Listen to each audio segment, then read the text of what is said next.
Hello, so nasa Luneta kami ngayon ni Jeff. Ay, kasama. Hello!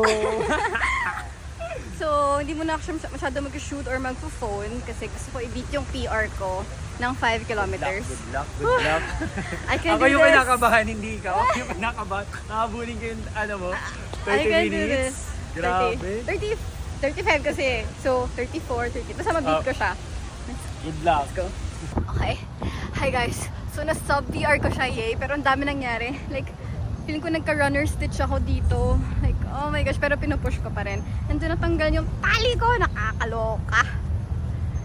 Anyway, na-sub PR ko naman. 6:38 ang pace and 33 minutes! So, yung last kong PR is 35. Ngayon, 33! Yes! So, hello, Jose Rizal. Hello. Hello, pambansang watawat. Next time din ako magaganto. Tapos, tips nga para hindi runner stitch. Sakit dito. Parang gusto ko na maglakad kanina. Pero, hindi. Push.